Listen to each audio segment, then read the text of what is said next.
안녕하세요.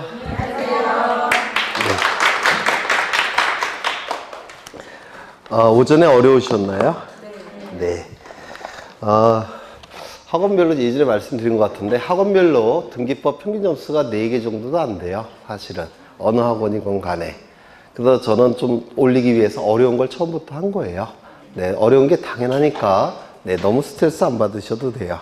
지금 그러니까 더 깊은 내용이 들어갈 건 별로 없어요. 지금 어려운 걸 반복할 거예요. 10월 달까지. 그래서 너무 스트레스 안 받으셔도 돼요. 한 6월 달, 7월 달 해야 될 내용을 3월 달에 했기 때문에 어렵다 이렇게 생각하시면 돼요. 네. 기출문제 보니까 더 화가 나실 텐데. 네. 네. 3월 달 수준에서 10월 달 수준의 문제를 풀려니까 또한 우리 등기법은 네. 하급의 문제가 거의 없어요. 중상급의 문제만 있어서 오늘은 372쪽에 10번인 것 같은데 맞나요? 그래서 여기서 설명할 것도 아직 제가 설명 안 드린 부분을 갖고 와서 설명을 해야 돼요. 물론 10월 달까지 다 설명이 되긴 할 건데 아직 3월 달이라서 네, 그런 부분이 좀 있어요. 10번부터인 것 같은데 맞나요? 네. 너무 스트레스 안 받으셔도 돼요.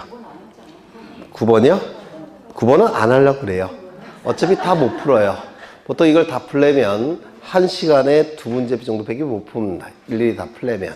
그래서 다는 못 풀고요. 좀 한 장당 한 페이지 정도밖에 못 풀어요.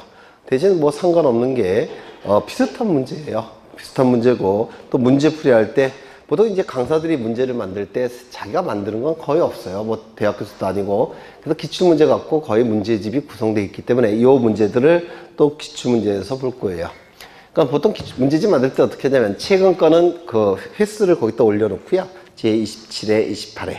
그 다음에 한참 예전 거 있잖아요. 그거는 그걸 빼버려요. 자기가 만든 것처럼. 보통 그렇게 만들어요. 네. 그래서 거의 기출문제로 되어 있습니다. 문제집들이. 그럼 10번부터 보겠습니다. 10번. 1번을 보시면 갑소유 농지에 대하여 을이 전세권 설정 등기를 신청한 경우 등기해 줄까요? 안 해줄까요? 안 해줍니다. 왜 안 해줄까요? 농지라서. 네, 농지라서 왜 안 해주나요?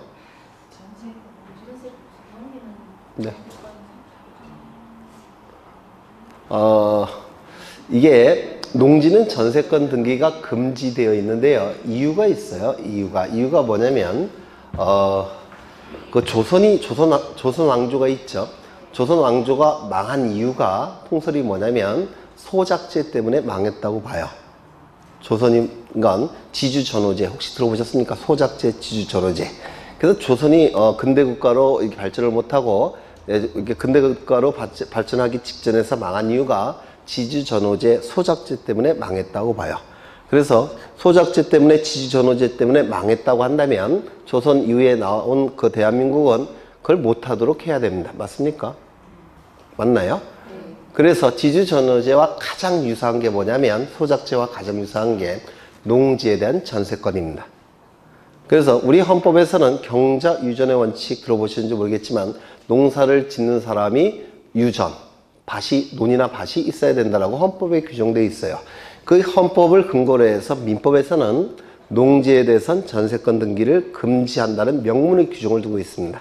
농지에 대해서는 전세권이 금지되어 있습니다.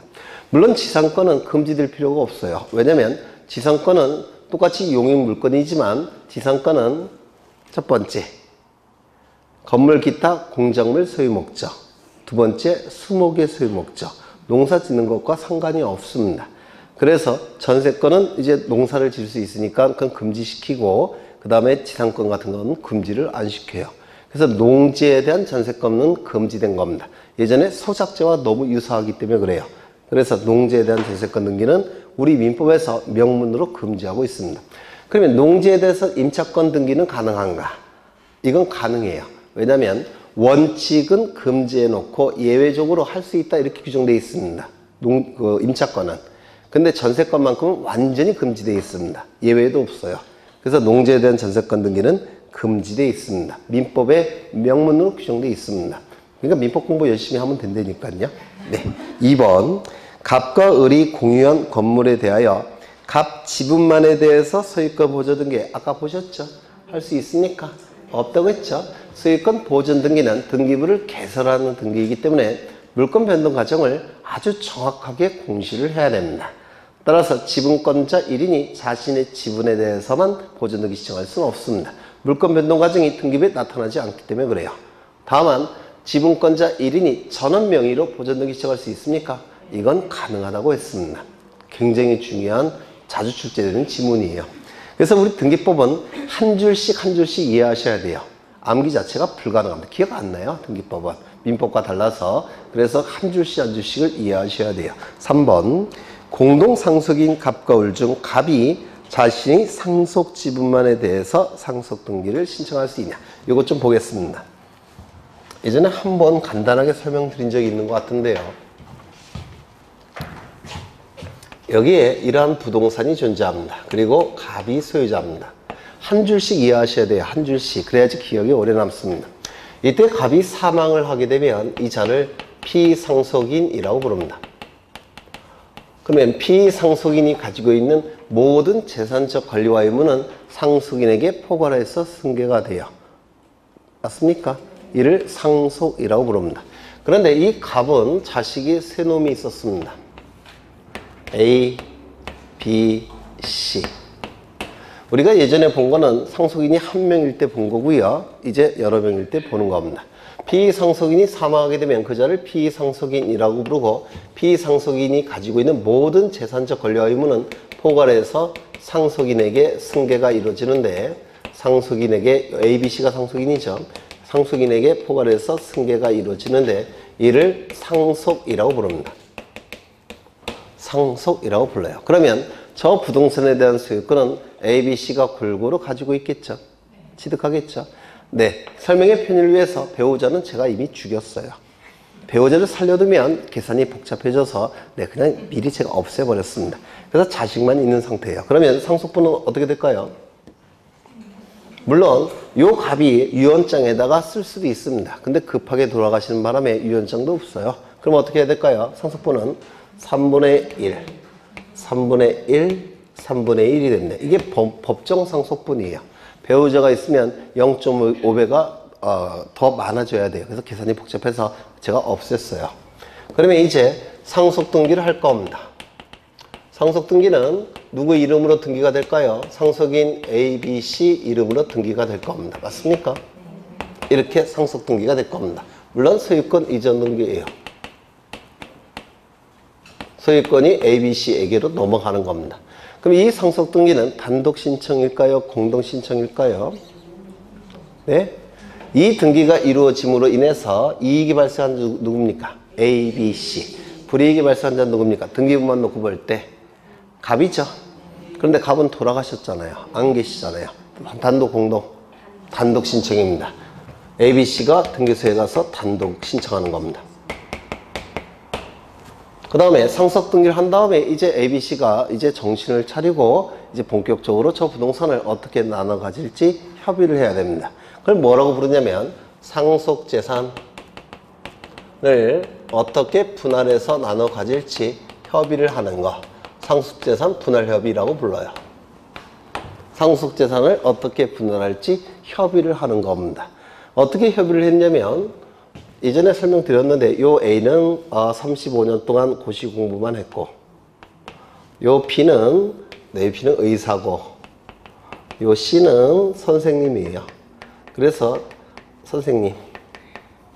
그래서 요 A가 아들인데 동생들한테 이렇게 얘기합니다. 나 고시 공부만 해서 뭐 하는 것도 없고 결혼도 해야 되고 제사도 지내야 되니까 내가 그냥 가지면 안 되겠느냐. 물론 B, C는 가지라 그러겠죠. 물론 집에 가서 혼나겠지만 집에 가서 난리 날 겁니다. 아마도. 그래서 그래 형이 가자 이렇게 협의가 이루어졌습니다. 그러면 이 상속재산 분할 협의서가 작성이 될 테고요. 협의서에는 그런 내용이 기록이 될 겁니다. 35년 동안 형이 공부만 해서 재산도 없고 제사 지내야 되니까 형이 다 갖기로 했다. 이렇게 쓸 테고 그리고 여기 ABC 도장이 찍혀야 되겠죠. 네, 도장이 찍혀야 될 겁니다. 그리고 도장이 찍힌 다음에 이제 무슨 등기를 해야 되냐면 여기 상속재산 분할 협의는 민법에 의해서 상속 개시시로 소급합니다. 민법에 의해서. 상속 개시시로 소급해요. 그러면 이 등기는 처음부터 잘못된 등기입니까? 제대로 된 등기입니까? 이거 상속재산 분할협의는 상속 개시식으로 소급을 해요. 그럼 처음부터 누가 취득해야 될 등기입니까? A가. 맞습니까? 따라서 이 BC 부분이 잘못된 등기죠. 그럼 처음부터 원시적 일부 불일치 무슨 등기 할까요? 원시적 불일치를 일치시켜주는 등기. 경정등기. 맞습니까? 기억나십니까? 네. 그래서 이 상속재산 분할협의서가 첨부돼서 소유권 경정등기를 실행합니다. 이 소유권 경정등기는 누구 명의로 등기가 될까요? A의 이름으로. 맞습니까? 이제 형이 가져가는 겁니다. 그러면 이 등기가 이루어짐으로 인해서 이익이 발생한 자 누굴까요? A. 지분이 3분의 1로 늘어났죠? 불이익이 발생한 자 누굽니까? B, C. 3분의 1씩 이제 없어지죠? 따라서 이 등기는 공동신청입니다. 공동신청이 될 수밖에 없어요. 여기까지 되셨습니까? 되셨죠? 그리고 하나 더 기억하셔야 될 게, 이 상속재산 분할협의서는 등기소에 제출이 되는데 이 도장이 진짜 ABC 도장인지를 등기관이 확인을 해봐야 됩니다. 권리관계가 바뀌어버리니까. 맞습니까? 따라서 이 상속재산 분할협의서가 첨부가 될 때는 뭐를 제출해야 되냐면 이 도장이 진짜 ABC의 도장인지를 등기관이 확인해야 되기 때문에 인감증명을 첨부합니다. 이렇게 첨부가 될 겁니다. 이때 요 A가 또는 BC도 마찬가지인데 싫어하죠. C가 자신의 지분에 대해서만 요 등기를 할 수 있을까요? 상속인 1인이 자신의 상속분만에 대해서 등기할 수 있겠습니까? 네? 그러면 이것도 권리변동 관계를 제대로 공시하지 못하는 거 아닙니까? 지금 A, B, C가 3분의 1 취득했죠? 그런데 이 C가 자신의 지분만에 대해서 이렇게 등기를 한다면 권리변동 관계를 제대로 공시 못하죠. 따라서 이 등기는 할 수가 없어요. 그러면 이 A는 전원 명의로 상속 등기할 수 있겠습니까? C는? 그건 가능해요. 왜? 권리변동 관계가 제대로 공시가 되니까. 이거 되셨습니까? 네. 그래서 이 지문을 다시 보시면 공동상속인 갑과 을 중 갑이 자신의 상속 지분만에 대해서 상속 등기 신청할 수 있을까요? 없습니다. 좀 바꿔보죠. 상속인 갑이 전원 명의로 상속 등기 신청할 수 있습니까? 이건 가능한 겁니다. 등기부를 통해서 권리관계가 제대로 공시되기 때문에 그렇습니다. 그래서 이 상속 등기는 세 가지 종류가 있어요. 첫 번째, 이게 바로 법정 상속분에 의한 상속 등기라고 불러요. 이게 법정 상속분에 의한 상속 등기. 그 다음에 이 등기를 뭐라고 부르냐면 상속재산 분할협의로 인한 소유권 경정등기라고 부릅니다. 상속재산 분할협의로 인한 소유권 경정등기. 되셨나요? 그 다음에 요걸 고치지 않고 아버님이 돌아가시자마자 자식들이 재산지 내고 모여 앉아서 야 이거 빨리빨리 나눠 갖자 이렇게 얘기할 수도 있죠. 그래서 곧장 이렇게 등기되는 경우도 있죠. 이렇게 세 가지가 있습니다. 상속 등기는. 그런데 다 필요 없고요. 이 두 개만 좀 기억하셔요. 요 두 개만 좀 기억해 두셨으면 좋을 것 같아요. 그래서 요게 출제될 여지가 있습니다. 요것도. 그래서 이거는 특이하게 우리가 상속 등기하면 무조건 단독 신청인 걸로 알았죠. 근데 이건 단독 신청이 아니라는 겁니다. 요거 기억하셔야 되고요. 그 다음에 요거 기억하셔야 됩니다. 인감 증명할 때 또 보실 거예요. 네. 그 다음에 금방 나온 거 상속인 1인이 자신의 상속 지분만에 대해서 상속 등기 신청할 수 있느냐? 없다. 전원 명의로 상속 등기 신청할 수 있느냐? 있다. 아까 보존등기랑 똑같습니다. 보존등기도 그랬죠? 네. 그걸 보시면 돼요. 그 다음에 3번, 4번. 가압류 결정에 의하여 가압류 채권자 갑이 을 소유 토지에 대하여 가압류 등기를 신청하는 경우. 이거 어디가 틀렸을까요? 아까 오전에 말씀드렸는데. 네, 그거 말씀드린 거예요. 법원이 금방 결정해 준다고 그랬죠? 기억나십니까? 오전에. 법원이 금방 결정한 다음에 등기소에 어떻게 한다고 했습니까? 촉탁한다고 그랬죠? 그래서 이 처분 제한 등기는 법원의 촉탁에 의한 등기예요. 근데 거기 뭐라고 되어 있습니까? 가압류 등기를 신청한다는 표현이 있죠? 그 신청이 틀린 겁니다. 이 가압류 가처분 등기는 법원의 촉탁에 의한 등기입니다. 그래서 이거를 자꾸 출제를 해요. 그러니까 쉬운 문제로 낸 겁니다. 내는 사람 입장에서는. 근데 수험생들은 가압류 가처분 등기 자체를 모르니까 어렵다고 생각하세요. 그래서 가압류 가처분 등기는 계속 할 겁니다. 쉬워질 때까지. 네. 그래서 요 등기는 틀린 부분이 어디라고요? 신청이 아니라 법원의 촉탁에 의해서 이루어지게 될 겁니다. 되셨죠? 그 다음에 5번째. 가등기 가처분 명령에 의하여 가등기 권리자 갑이 을 소유 건물에 대해서 가등기 신청을 한 경우. 이 부분도 굉장히 시험에 자주 나오는 건데요. 우리가 아직 안 했어요. 안 한 건데 나중에 가등기할 때 상세하게 보실 겁니다. 법원의 재판은 3가지 종류가 있습니다. 물론 수업 시간에 나중에 할 거예요. 나중에 가등기 할 때 미리 하는 겁니다. 법원의 재판에는 3가지가 있는데요. 첫 번째, 판결이라는 재판이 있습니다. 판결이라는 법원의 재판은 원고 피고 간의 법적인 분쟁이 발생했을 때 법원이 내린 판단을 판결이라고 부릅니다. 원고 피고가 있을 때 내린 법원의 판단, 이를 판결이라고 불러요. 여러분이 흔히 아시는 재판입니다. 두 번째, 결정이라는 재판이 있습니다. 결정이라는 재판이 있는데 이 결정이라는 재판은 원고 피고가 없습니다. 이거는 법원에 뭔가를 신청하는 사람이 법원에 뭔가를 신청합니다. 거기에 대한 법원의 판단을 결정이라고 불러요. 여기는 원고 피고라는 개념이 없습니다. 법원에 누군가가 뭔가를 아까 가압류 신청, 이것도 곧 결정이에요. 재판의 형식이. 그래서 이건 결정이라는 재판이고 원고 피고가 없고 신청인과 법원과의 관계에서 법원이 내린 판단을 결정이라고 부릅니다. 세 번째는 명령이라는 재판도 있습니다. 이 명령이라는 재판은 이건 법원에서 내린 판단이 아니고 법관이 내린 판단이에요. 법관이. 그래서 이 2가지는 법원이 내린 판단, 그리고 이 명령은 법관이 내린 판단, 이렇게 달라져요. 민사소송법에서.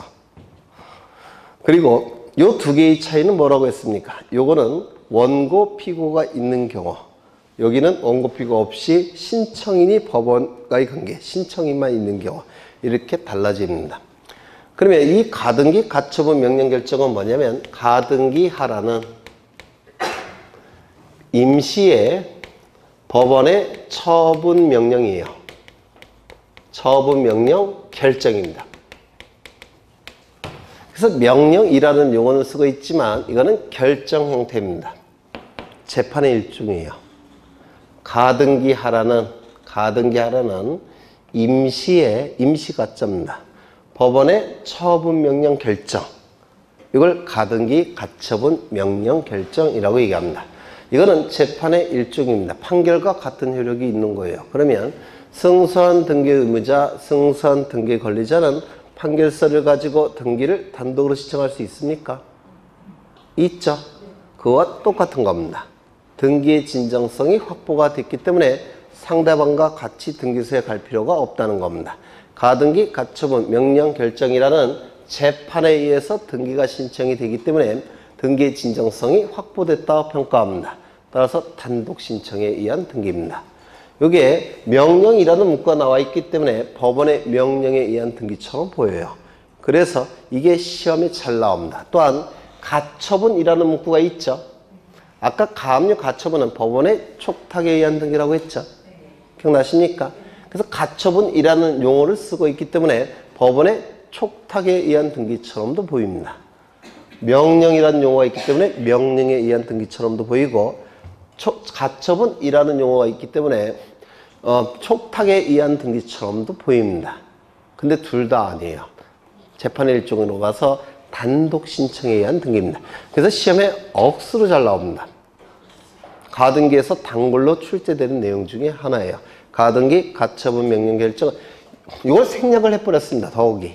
그래서 이게 참 생각보다 많은 분들이 틀리세요. 그러면 이건 단독 신청 맞습니까?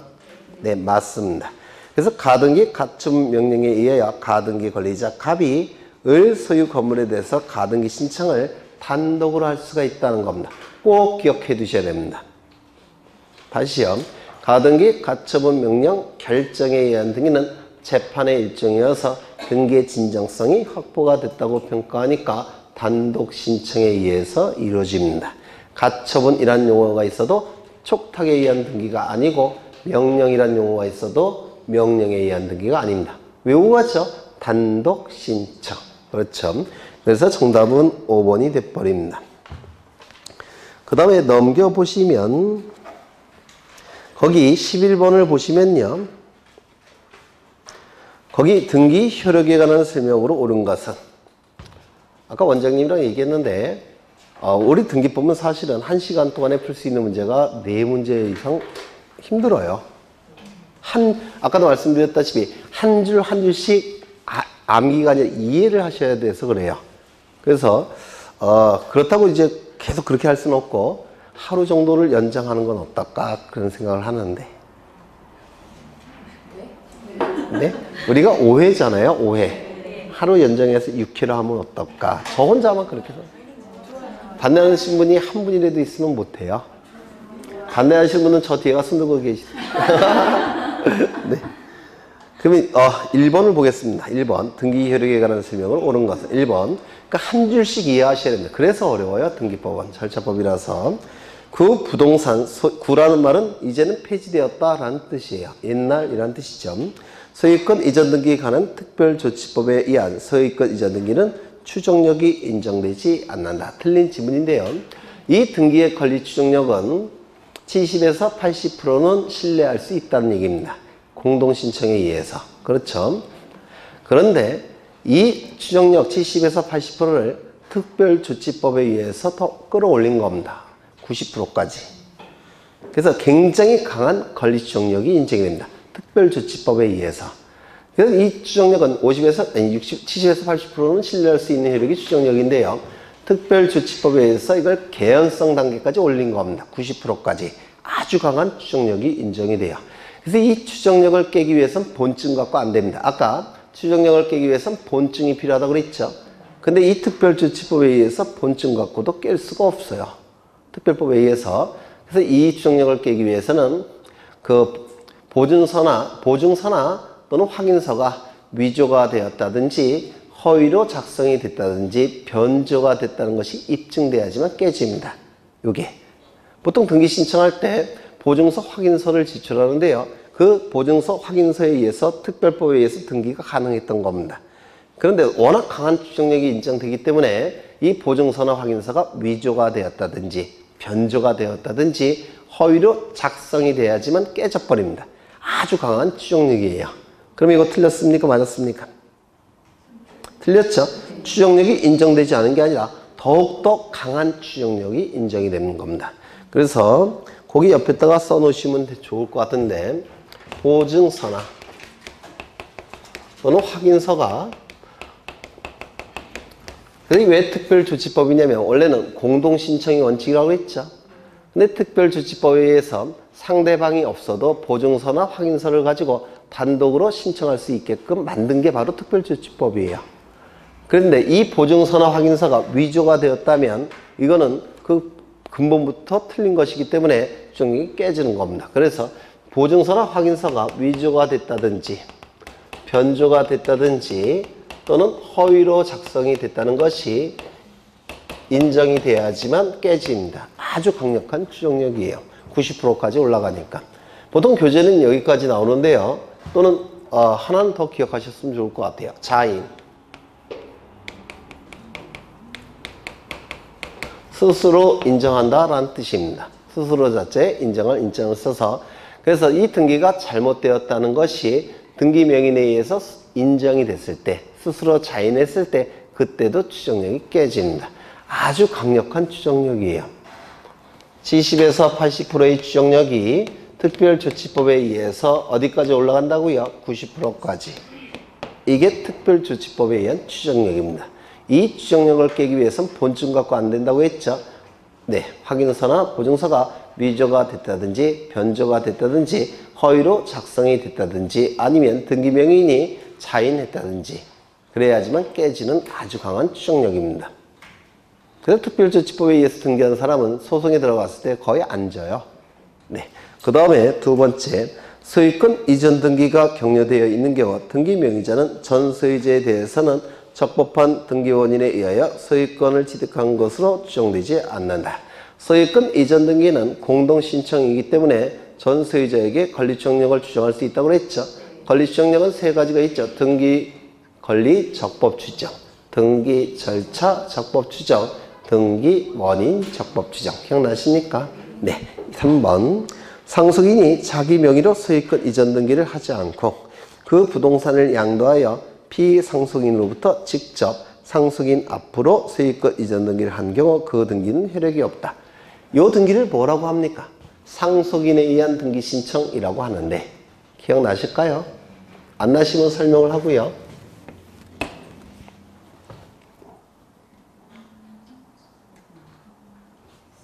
상속인에 의한 등기 신청이 아니네요. 네.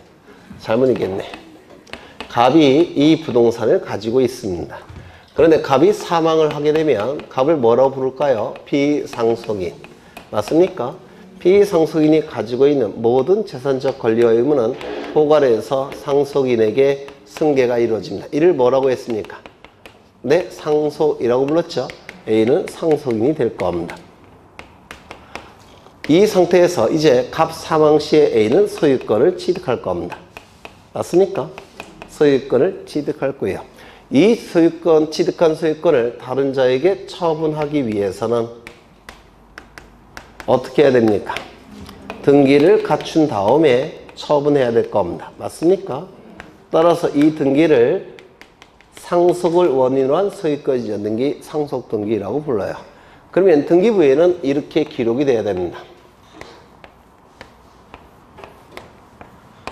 1번 소유권 보전 갑에서 2번 소유권 이전 등기 원인은 뭘까요? 상속 그리고 1 이렇게 될 겁니다. 맞습니까? 그 다음에 여기 처분이 이루어졌는데요. 매매 곱하기 매매 플러스 소유권 이전 등기 병 B 그러면 어떻게 해야 됩니까? 3번 소유권 이전 매매 그리고 병 이렇게 등기가 된다면 권리 변동 과정을 정확하게 공시하고 있죠. 갑의 소유에서 상속에 의해서 을에게 소유권이 넘어갔죠. 그리고 을은 병에게 매매를 통해서 처분했죠. 그래서 소유권 변동이 이렇게 이루어지고 있고 등기부도 이렇게 이루어지고 있죠. 병이 아니라 뭡니까? B. 권리 변동 과정도 여기 A가 되겠죠. 권리 변동 과정도 정확하게 공시하고 있죠. 맞습니까? 그런데 이렇게 등기를 하지 않고 이렇게 했다는 겁니다.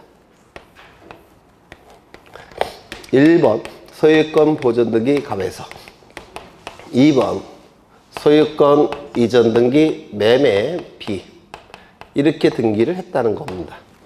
A가 자신의 명의로 상속 등기를 생략하고 곧장 갑에서 B 명의로 등기를 했다는 겁니다. 이게 뭘까요? 중간 생략 등기. 중간 생략 등기입니다. 그럼 이 중간 생략 등기는 첫 번째 29조 제1호 위반 관할 위반일까요? 아니죠.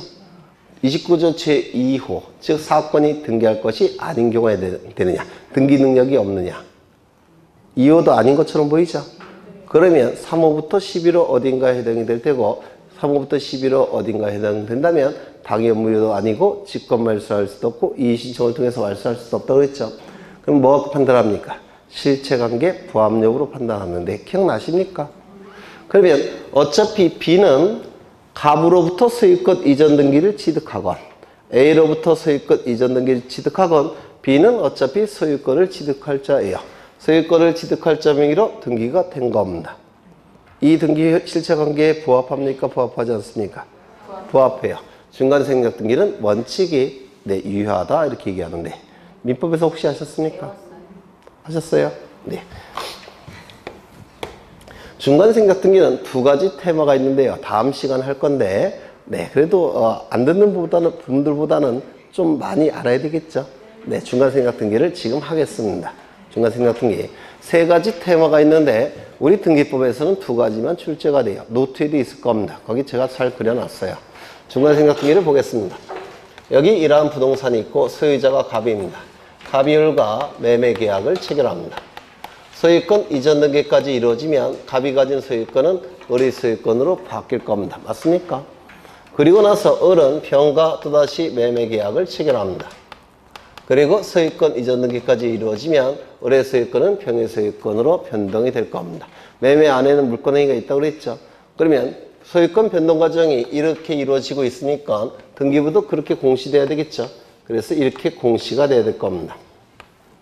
1번 소유권 보존 갑에서, 2번 소유권 이전 을, 3번 소유권 이전 병. 이게 정상적인 등기예요. 맞습니까? 그런데 이 중간자의 명의를 생략하겠다는 겁니다. 세금을 아끼기 위해서 을은 자신의 명의를 생략하겠다는 겁니다. 중간자의 명의를 생략해서 등기가 이루어지는 것. 이를 중간 생략 등기라고 불러요. 그러면 등기부에는 어떻게 공시가 될까요? 등기부에는 이렇게 공시가 될 겁니다. 1번 소유권 보존 갑에서, 2번 소유권 이전 병, 이렇게 공시가 될 겁니다. 지금 중간 명의자 을이 생략되어 있죠. 이를 중간 생략 등기라고 불러요. 이 중간 생략 등기는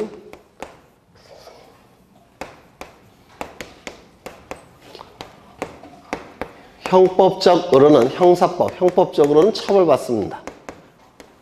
부동산 등기 특별조치법에 의해서 형량도 굉장히 세요. 3년 이하의 징역, 1억 원 이하의 벌금에 처합니다. 굉장히 센 거예요. 그런데 민사법적으로는 얘기가 달라집니다. 민법적으로는. 첫 번째, 간헐 위반의 등기가 아닙니다. 두 번째, 사건이 등기할 것이 아닌 경우 29조 2호에 해당되지도 않아요. 3호부터 11호 어딘가에 해당이 됩니다. 아까 보셨다시피 등기가 이루어지는 과정, 등기가 이루어지는 절차상의 불합치에 불과합니다. 따라서 당연 무효 아니고 직권 말소할 수도 없고 이의신청을 통해서 말소할 수 없습니다. 그러면 실체관계 부합 여부로 판단하죠. 이때 을로부터 병이 이전 등기를 받아서 소유권을 취득하건 갑으로부터 병이 소유권 이전 등기 받아서 소유권을 취득하건 어차피 소유권을 취득할 자 명의로 소유권 등기가 된 것에 불과합니다. 실체관계에 부합한다고 판단해요. 따라서 원칙은 어떻게 될까요? 유효. 원칙은 유효입니다. 중간생략 등기는 원칙이 유효해요. 다만 토지거래 허가구역 내라고 한다면, 예외적으로 토지거래 허가구역 내라고 한다면, 토지거래 허가구역에서는 반드시 여기 허가도 받아야 되고 여기 허가도 받아서 허가서를 2개를 첨부해야 됩니다. 근데 중간생략 등기는 허가서가 2장이 첨부돼야 되는데 1장만 첨부됐습니다. 효력을 인정할 수 없습니다. 따라서 이때 안에서 무효가 됩니다. 이걸 뭐라고 부르냐면 중간생략 등기 유효성의 문제다라고 얘기합니다. 29조 3호부터 11호에 해당되기 때문에 그렇습니다. 그렇다면 이 형법상의 처벌 규정은 효력 규정일까요? 단속 규정일까요? 단속 규정. 단속만 받는 규정, 단속 규정이 됩니다. 민법에서는 이것도 출제합니다. 이게 첫 번째 테마입니다. 중간생략 등기 유효성의 문제다라고 얘기합니다. 두 번째. 여기에 이러한 부동산이 있고 소유자가 갑입니다. 갑이 을과 매매계약을 체결합니다. 매매계약이 체결되면 갑은 소유권 이전 등기 의무가 발생을 하는데 이 의무는 을에 대한 의무예요. 그리고 대금 지급 채권이 발생하는데 이 채권은 당연히 을에 대한 채권입니다. 을은 소유권 이전 등기 청구권이 발생하는데 이 청구권은 갑에 대한 청구권이 됩니다. 그 다음에 대금 지급 채무도 발생하는데 이 채무는 갑에 대한 채무가 될 겁니다. 여기까지 맞습니까? 맞죠? 1년 후에 을은 병과 매매계약을 체결합니다. 그러면 을은 소유권 이전 등기 의무가 발생을 하는데 이 의무는 병에 대한 의무입니다. 그리고 대금 지급 채권도 발생을 하는데 이 채권은 당연히 병에 대한 채권이 될 겁니다. 병은 소유권 이전 등기 청구권이 발생하죠. 이 청구권은 이 권리와 의무는 당사자 사이에서만 발생하는 겁니다. 당사자 사이에서만. 그럼 이 청구권은 누구에 대한 청구권입니까? 을. 그 다음에 대금 지급 채무가 발생하죠. 누구에 대한 채무입니까? 을. 이때 요 병은 갑에게 소유권 이전 등기 청구할 수 있는 권리가 있습니까? 없습니까? 없죠. 병이 가진 권리는 을에 대한 권리에 불과해요. 그렇죠. 이걸 뭐라고 부르냐면 중간자 을을 생략해서 등기를 청구하는 권리라고 해서 중간생략 등기 청구권이라고 부릅니다. 이게 중간생략 등기 청구권의 문제다라고 얘기합니다. 그럼 이 중간생략 등기 청구권은 원칙이 허용될까요? 안 될까요? 원칙이 허용될 수 없습니다. 왜요? 병은 을에 대한 청구권은 있지만 갑에 대한 청구권은 없어요. 그래서 중간생략 등기 청구권은 허용될 수가 없습니다. 맞습니까? 그렇죠. 그러면 채권자는 채무자에게 등기 청구권이 있죠. 채무자는 제3채무자에게 등기 청구권이 있죠. 채무자의 제3채무자에 대한 요 채권을 채권자는 대신 행사할 수 있는데 이를 뭐라고 얘기합니까? 민법에서 채권자 대위권 행사라고 불러요. 채권자 대위권 행사를 통해서 누구의 명의로 등기 명의를 돌려놓습니까?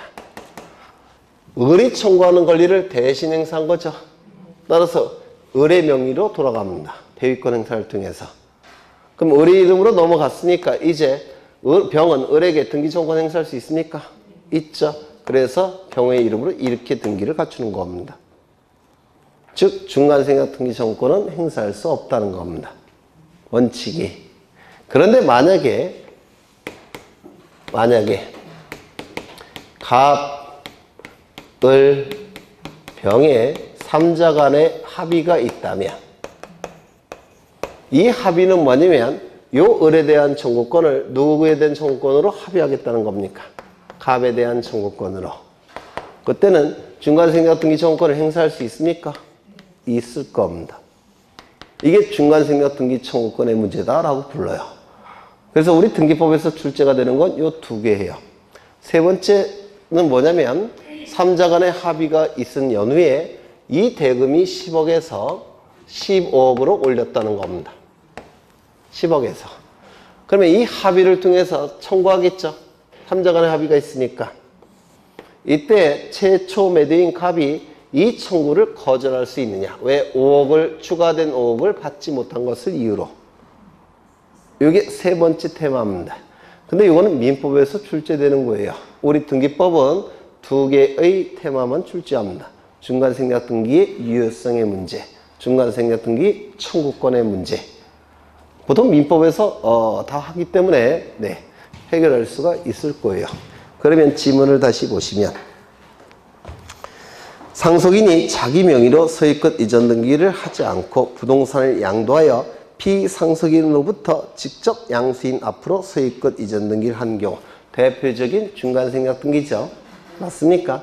따라서 이미 등기가 실행이 됐으니까 민사법적으로는 어떻다고요? 유효. 다만 토지거래 허가 구역이라는 문구가 나오면 무효. 이렇게 나오는 겁니다. 그 다음에 네 번째, 가등기 권리자는 중복된 소유권 보존 등기의 말소를 청구할 권리가 있냐. 가등기는 순위 보존의 효력만을 위해서 특별히 고안해낸 등기입니다. 맞습니까? 가등기는 본등기를 하기 전에 순위를 보존하기 위해서 임시로 한 등기가 가등기죠. 그러면 물건을 가진 상태입니까? 아직은 갖지 못한 상태입니까? 갖지 못했죠.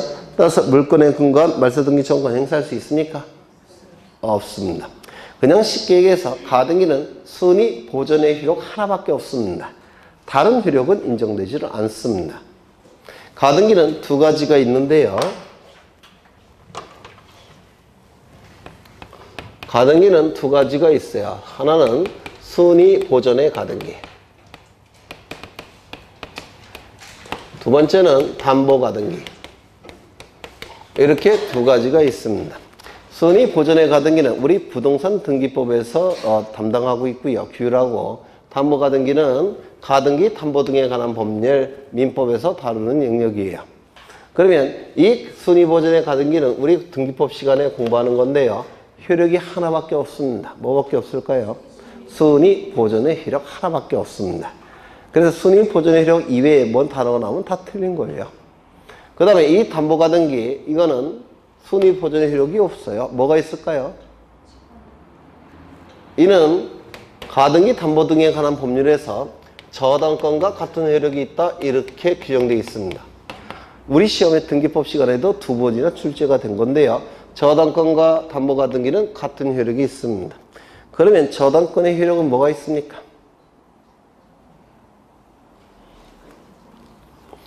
아까 잠시 보셨는데요. 피담보 채권이 변제되지 않으면 저당권자는 저당권을 실행합니다. 저당권을 실행하는 첫 번째 절차는 법원에 경매를 청구하는 거예요. 경매 청구권. 경매 청구가 되면 법원은 경매 개시 결정을 합니다. 그리고 경매 개시 결정 등기를 등기소에 촉탁합니다. 그러면 압류의 효력이 발생합니다. 그리고 경매 절차로 진행을 합니다. 경매 절차로 진행이 되면 이제 매수인이 경락대금을 낸 시점에 다 낸 시점에 소유권 취득하죠. 맞습니까? 그 매각 대금으로부터 경락대금으로부터 저당권자는 자신의 순위에 맞춰서 피담보 채권을 우선적으로 변제받아요. 두 번째 우선 변제권. 우선 변제권. 세 번째는 저당권자는 담보물권자죠. 일반 채권자와 다르죠. 따라서 채무자가 파산 선고를 받아서 채무자의 재산이 파산 재단을 구성했을 때 이 저당권자는 담보물권자로서 일반 채권자와는 별도로 변제받을 권리가 있습니다. 일반 채권자보다 강력한 권리가 있으니까 이를 별채권이라고 불러요. 그래서 이 저당권은 세 가지 효력이 있습니다. 경매 청구권 또는 경매 신청권이라고도 부릅니다. 경매 청구권, 우선 변제권, 별채권. 그러면 담보가등기도 어떤 효력이 있을까요? 네? 어디 갔어? 담보가등기 여기 있잖아요. 저당권과 똑같다고 하지 않았습니까? 따라서 세 가지 효력이 존재합니다. 경매 청구권, 우선 변제권, 별채권. 우리 등기법 시간에도 2번이나 출제가 됐습니다. 네, 그럼 외워두셔야 돼요. 나중에 저절로 아시게 돼요. 그림을 그려서 설명을 드릴 겁니다. 아마도. 그 다음에 5번 담보가등기 권리자는 그 담보물에 대한 경매 절차에서 가등기 순위에 의하여 우선 변제를 받을 수 있다. 맞습니까? 네, 우선 변제권, 별채권, 경매 청구권. 네. 그 다음에 13번 가겠습니다. 13번. 등기에 관한 설명으로 틀린 것은 이라고 되어 있는데 1번. 한 필지 토지 전부에 대하여 이미 소멸한 전세권 설정 등기가 존재하는 경우 다른 전세권 설정 등기 신청을 수리할 수 있습니까? 없죠. 이걸 뭐라고 얘기했을까요? 네? 네? 후등기 저지력. 바로 이게 후등기 저지력이라고 했죠. 설령 무효인 등기일지라도 등기부에 남아있다면 형식적으로 확정된 효력이 있기 때문에 그 무효인 등기와 양립할 수 없는 등기가 나타나는 것을 저지시킨다고 했는데 기억나실까요? 안 나실 것 같은데. 네, 여러분 신뢰하지 않기 때문에 하겠습니다. 여기 이러한 부동산이 있고 소유자가 갑입니다. 갑이 을에게 전세권을 설정해 줍니다. 전세권을 설정해 줘요. 그러면 을은 먼저 전세권 등기를 할 테고 전세권을 취득하게 될 겁니다. 그런데 이 설정개혁에서 정한 존속기간이 종료가 됐습니다. 존속기간이 만료가 되면, 종료가 되면 요 을의 전세권은 소멸합니다. 전세권은 소멸하니까 요 등기는 어떻게 돼야 될까요? 말소가 돼야 됩니다. 그런데 말소하지 않고 내버려 둔 상태입니다. 그러면 을은 전세권이 있습니까? 없습니까? 없어요. 왜요? 소멸되었으니까. 하지만 등기는 살아있죠. 말소하지 않았으니까. 따라서 이 등기는 무효인 등기입니다. 맞습니까? 무효인 등기예요. 을은 전세권이 없는데 등기 명의만 갖고 있는 상태입니다. 이 상태에서 갑은 을의 전세권이 소멸되었다고 생각하고 요 병으로부터 전세금 받고 전세권을 설정해 주고자 합니다. 그러면 병은 전세권 등기해야 되겠죠? 전세권 등기를 해야 됩니다. 그래서 전세권 등기를 할 겁니다. 전세권 등기. 그러면 등기부만 놓고 볼 때 이 두 개의 등기는 양립할 수 있습니까? 없습니다. 따라서 이 등기가 등기부상 남아있다면 양립할 수 없는 이 등기가 나타나는 것을 저지시킵니다. 그래서 이 등기를 할 수가 없어요. 이를 후등기 저지력이라고 부릅니다. 설령 무효인 등기일지라도 형식적으로는 존재하기 때문에 형식적 확정력은 있다라고 얘기합니다. 따라서 이 등기와 양립할 수 없는 등기가 나타나는 것을 저지시킵니다. 이를 후등기 저지력이라고 불러요. 요거 이해가 되실까요? 그러면 조금 더 들어가 보겠습니다. 전세권은 부동산 전부뿐만 아니라 일부도 설정이 가능하다고 했죠. 따라서 을이 가지고 있는 전세권은 요만큼이에요. 한 필지 일부입니다.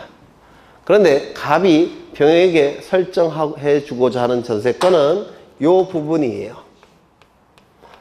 전세권은 부동산 일부도 가능하다고 했죠. 그러면 여기 병에게 이 등기 해줄 수 있습니까? 없습니까? 후등기 저지력이 나타날까요? 안 나타날까요? 네? 을이 전세권 물건이죠. 물건이라는 것은 물건을 직접 독점적 배타적으로 지배해서 이익을 얻는 권리예요. 맞습니까?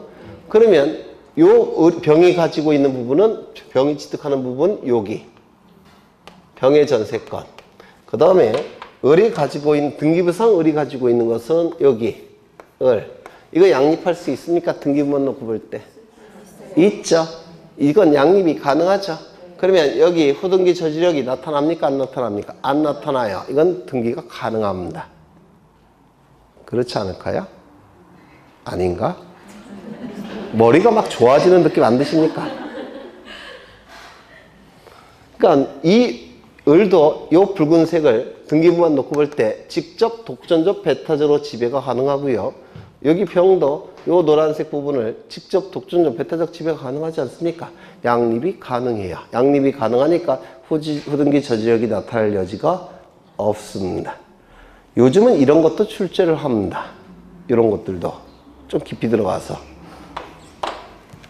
그 다음에 2번 등기 추정력은 사항난의 등기에 인정되며, 사항난이라는 부분은요 갑구을구에 있습니다. 갑구을구를 얘기해요. 지금 사항난이라는 용어는 없어졌는데 이거는 종이로 된 등기부일 때 사항난이라는 부분이 있었어요. 근데 지금은 뭐 그냥 갑구을구 이렇게 얘기합니다. 그러면 등기의 추정력은 갑구을구의 등기에 인정되며 표제부 등기에는 인정되지 않는다. 맞습니까? 네? 맞아요? 안 맞아요? 맞죠? 추정력은 권리 추정력이라고 했죠. 권리에 관한 등기에서만 추정력이 인정이 됩니다. 표제부에는 추정력이 인정될 여지가 없어요. 추정력은 갑구을구의 등기에만 인정이 되는 겁니다. 세 번째, 소유권 이전 등기가 격려된 경우 그 등기 명의는 직전 소유자에 대하여 적법한 등기원인에 의하여 소유권을 취득한 것으로 추정한다. 이거 아까 보신 건데 맞죠? 네. 소유권 이전 등기는 공동 신청에 의한 등기라서 전 소유자에게 권리 추정력을 추정할 수 있고, 권리 추정력은 등기 권리 적법 추정, 등기 원인 적법 추정, 등기 절차 적법 추정. 맞습니까? 그런데 만약에 여기 용어가 소유권 이전 등기가 아니라 소유권 보존 등기로 바뀌게 되면 이때 추정력 있습니까? 없다고 해야 될 겁니다. 보존 등기는 단독 신청에 의한 등기니까. 그렇죠? 네 번째, 동일한 건물에 대해서 동일인 명의 보존 등기가 중복된 경우 후등기를 기초로 하여 제3자 명의로 등기가 격리된 때 후등기 유효합니까? 이중 보존 등기 아까 보셨는데 등기 명의인이 똑같은 사람일 때는 무조건 선등기 기록 유효, 무조건 후등기 기록 무효. 그런데 보존 등기 명의인이 다를 때는 선등기 유효, 후등기 무효. 선등기가 당연 무효면 후등기 무효. 기억나실까요? 아니면 다시 설명드릴까요? 그렇죠. 뭐 이 정도야 뭐. 네. 그래서 틀렸고요. 그 다음에 5번 무효의 매매 계약을 원인으로 이전 등기가 된 경우 그 등기에 말소 등기를 하지 않고 매도인 명의로 이전 등기를 할 수 있다. 여기 뭘까요? 중간 생략 등기. 네, 중간 생략 등기도 뭐 넓은 의미에서 중간 생략 등기도 될 수 있을 것 같아요. 혹시 들어보셨는지 모르겠는데 진적 명의 회복을 위한 소유권 이전 등기. 이거 들어보셨습니까? 네, 이거 좀 보겠습니다. 첫 번에 안 나왔으니까. 네.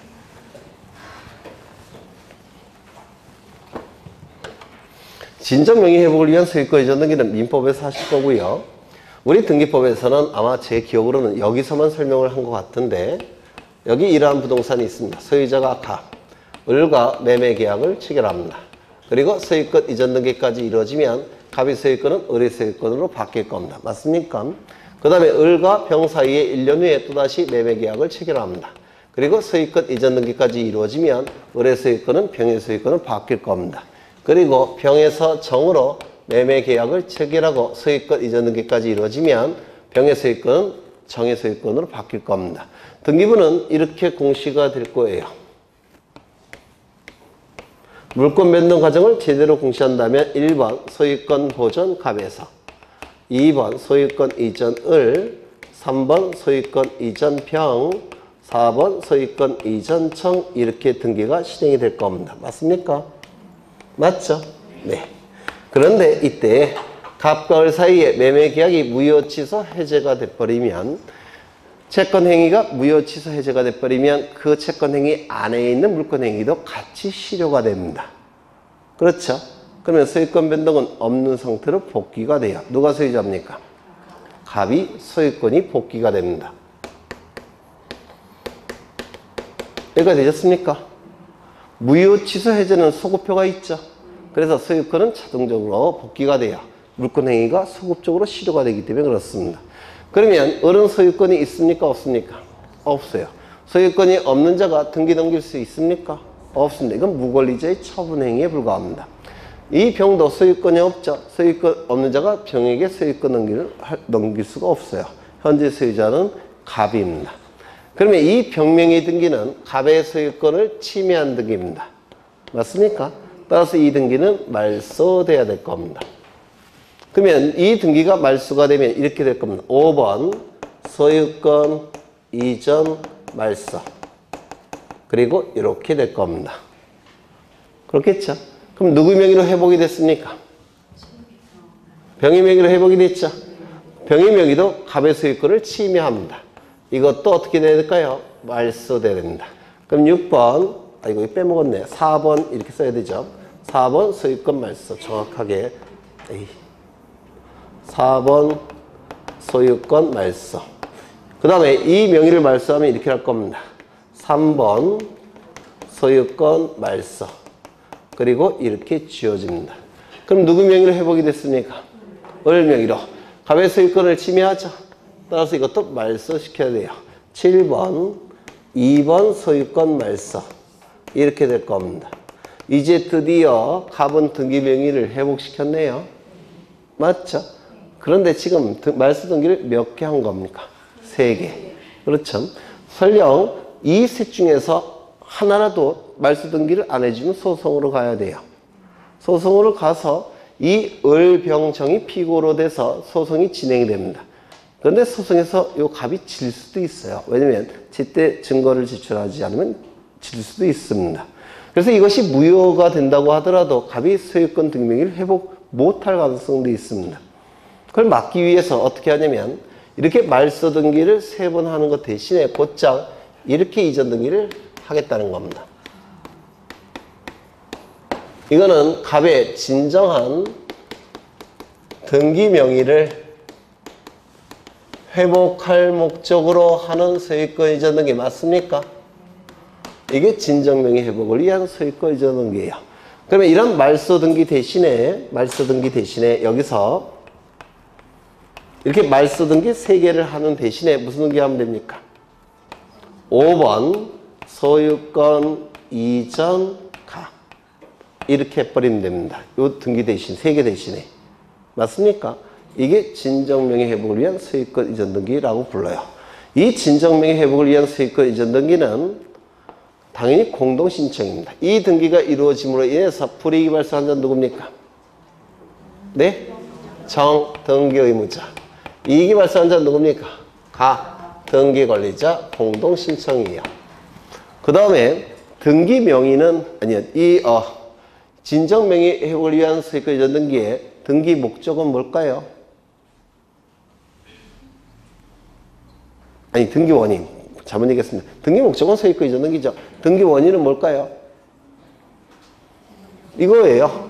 이것이 무효 취소 해제가 됐고, 이것도 무효 취소 해제가 됐고, 무효 취소 해제가 됐고, 맞습니까?